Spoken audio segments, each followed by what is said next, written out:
Hi, and welcome everyone. We're here at Florida Closing and Escrow with John Iowanu, and we are, I believe, the only title company in this location. We are also mobile, and we're bilingual, and we're here to increase your closing success. And today's topic is closing tips. John will be presenting that along with the closing timeline. And then I will give a quick market update and some tools to assist you as well. So welcome everyone and welcome John. Thanks, Cindy. Hi, everyone. Hope you had a good Memorial Day weekend, this past weekend. We're going to talk about some tips and also go over the timeline. And the timeline is really one of the main tips for realtors to do is to actually prepare a timeline. The timeline sets forth when the effective date is and when the time to do certain things arrives. So let's go through it, and I'll also give some tips on the contract and things like that. So first, to set up a timeline, first we have to know when the effective date is. And the effective date is when the last person signs the contract and or the last person initials the contract. So if I sign it today and seller signs it tomorrow, the effective date is tomorrow. If I sign today, seller signs tomorrow but makes a change and sends it back to me, we don't have an effective date yet until I either initial their change or counter their offer. This can go back and forth. Sometimes we see it with purchase prices. It can go back and forth until the last person initials the last change. Then we have the effective date. Now, effective dates can be Saturday and Sundays and legal holidays. You can start on a Saturday, Sunday, a legal holiday.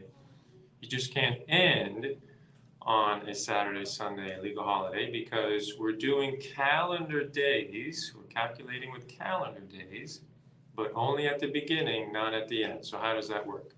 So let's say yesterday was let's start with Saturday. I presented an offer to a seller. The seller looked at it, and then on Sunday, they signed it and they sent it back to me. So the effective date is Sunday. It doesn't go to the next business day and it doesn't go to the next non-holiday. So it's Sunday. So we start counting. Let's say we have a 7-day effective date or a 3-day to do the deposit. So we start counting on Sunday is our effective day. So we start counting the day after Sunday. So Monday is day 1, Tuesday is day 2, and Wednesday is day 3. So the deposit is due on Wednesday. Now let's say it's 7 days. So Sunday, we do Monday, Tuesday, Wednesday, Thursday, Friday, Saturday, Sunday. If we do a 7-day, let's say a 7-day inspection, if it lands on a Sunday, then we have to go to the next business day, which is Monday. And if it was just this past Monday, since Monday was a holiday, it would go to today, which is Tuesday. So that's how we calculate days, and that's actually on page 8 of the contract. All the things we're going to talk about today come directly from the contract. And that comes from page 8, lines 432 to 438. And the specific language states, all dates are calculated in calendar days and based on where the property is located. That's also important because if a seller is in California and they're signing it on their time, they send it back to us 11 p.m. their time, but actually it's 3 o'clock our time or 2 o'clock our time. So it's based on our time, which is Eastern Standard Time.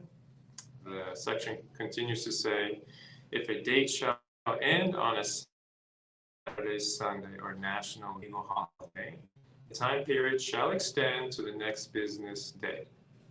Okay, so that's on page 8.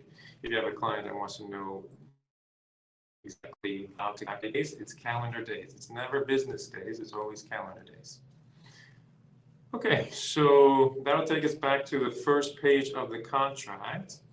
And the effective date, as we talked about, is also on the contract. That's on page 1. And the exact wording for the effective date is, this is line 48, bottom of page 1 of the as-is contract. The effective date of this contract shall be the date when the last one of the buyer and seller has signed or initialed and delivered this offer or final counteroffer. So now we have another good wording in there that we should touch base on, is delivered. So let's say I presented an offer, or my realtor emailed an offer to a seller's realtor, the seller's realtor received it.